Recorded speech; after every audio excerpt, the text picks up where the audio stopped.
Good morning, it's Andrew from Time+Tide with a very loose watch on my wrist. I'm going to explain that in a minute. As I was walking here to Vacheron this morning, this is day 4 of Watches and Wonders, I had a chat to Blake from Worn & Wound, and he said, any standouts from the fair, which is the most common question you can get. And the first 2 watches that came to mind were the Tudor 1954 37mm and the Vacheron Constantin overseas retrograde date moonphase. Now the reason that is, I mean, you can immediately see the appeal on the wrist. This has similar dimensions to the time only model, which is around 10 mil. But in addition to that stunning lacquered galvanic dial, which has a very thin tinted blue layer of lacquer over the top of the galvanic dial, we also have 2 absolutely classic complications in a retrograde date that occupies the top half of the dial and a precision moonphase that only needs to be adjusted once every 122 years. So if you do this once and you have a winder, you will never need to touch that moonphase again, provided you stay in your hemisphere.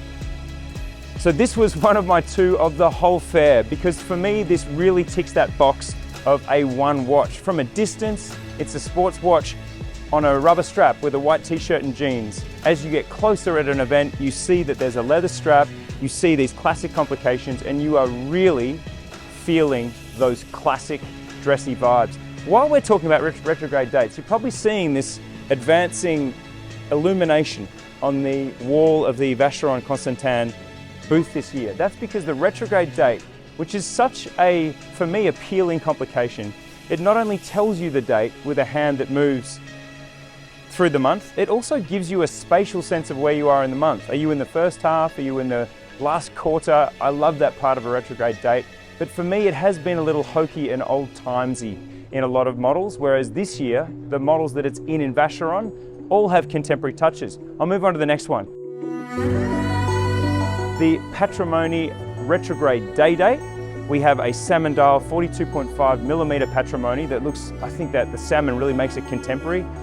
We have, instead of just a date and a moon phase on this one, we have a retrograde date in the top half, and then we have a day indicator, which also has a similar sort of symmetrical movement within the dial. It's a large piece. For a dress watch, this is large, 42.5 in platinum. It's very much large and in charge, I would say. Also, we have the traditional retrograde date tourbillon model, which has this stunning dial construction. In the top half, we have this hand guilloche arc with the numerals fixed to it for the date, and we have the nacre-coated gold movement plate with some components on top. On the bottom half, we have more hand guilloche, this time in a vertical pattern, with the tourbillon in a clear aperture, so you can see right through the tourbillon.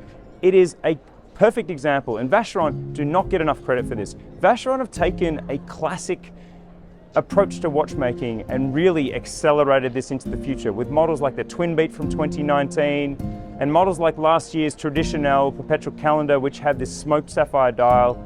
Really, if you're looking for a watch that hits those classic touches, but also has a very modern vibe, as in some of these skeletonized components, like a smoked sapphire plate, it just looks so cool on the wrist. This is your model. And lastly, and very leastly, I just want to mention a 35mm overseas. Now this is going to appeal to men and women, because the one thing about an overseas that you need to know is that the lug to lug distance is not entirely the full story, because that top link here is not jointed, so it doesn't drape straight off the watch. So if I take this off the wrist, I'll show you.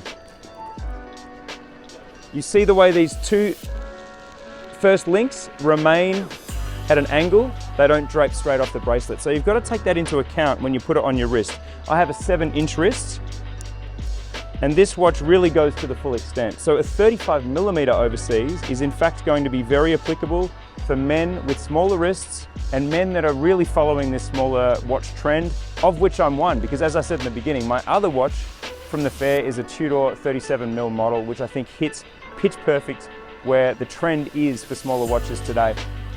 I haven't taken a breath since I started. That's because I was excited to do this. I had some help from the team here at Vacheron Constantin. I absolutely love this year's execution. I love the retrograde date now that it's been updated and modernized and it's not in these hokey old watches. You know, pointed dates, retrograde dates, they're often in really old timesy dress watches. No more. Vacheron knocked it out of the park. See you on the next one.